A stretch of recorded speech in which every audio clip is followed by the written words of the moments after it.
important chapter of Joseph's story. This chapter will reveal the secret of how Joseph made great lemonade out of the huge lemons in life that God allowed.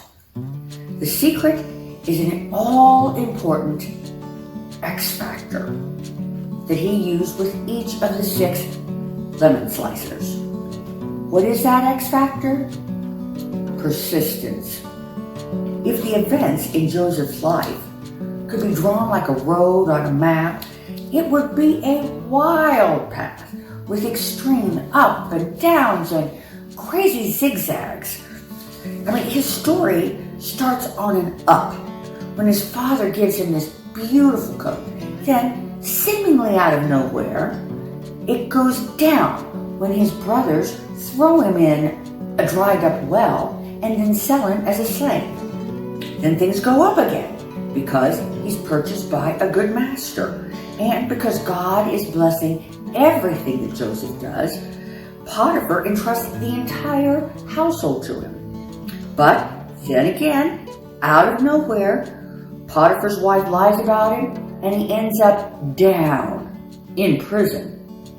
Then up because he has hope that the king's butler will remember him. Then down because the butler forgets about him.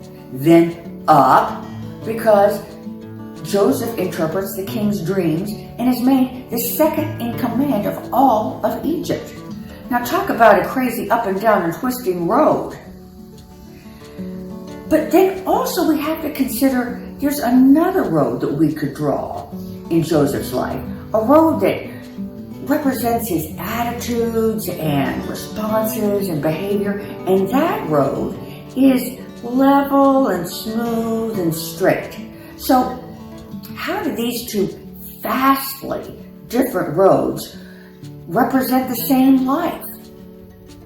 Well, in all these ups and downs and craziness in the events of Joseph's life, he remained steady, he had a positive outlook, and was hopeful. Even in the worst times of his life, he didn't respond in an ugly or hostile way, even to the people who had betrayed him or disappointed him. The wild events in his life never changed his behavior or his actions. And whether it was in good times or bad times, he would serve those that were over him really to the best of his ability. So the secret to how he did it is he remained disciplined.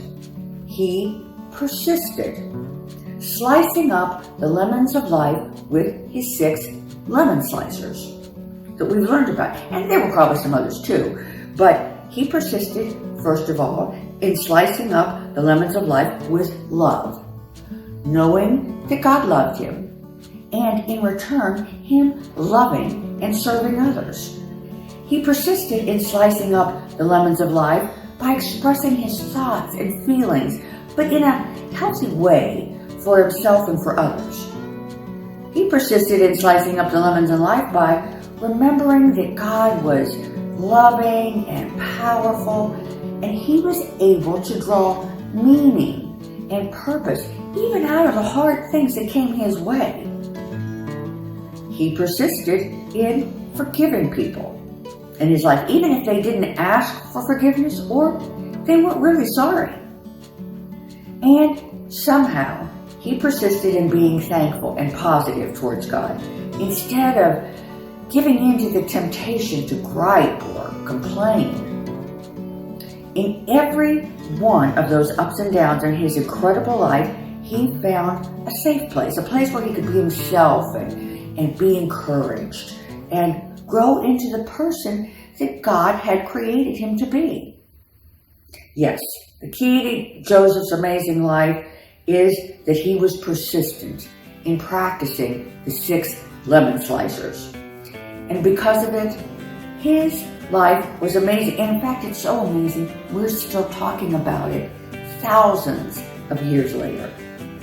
And for all those reasons, that's why we call him Joseph, the great lemonade maker.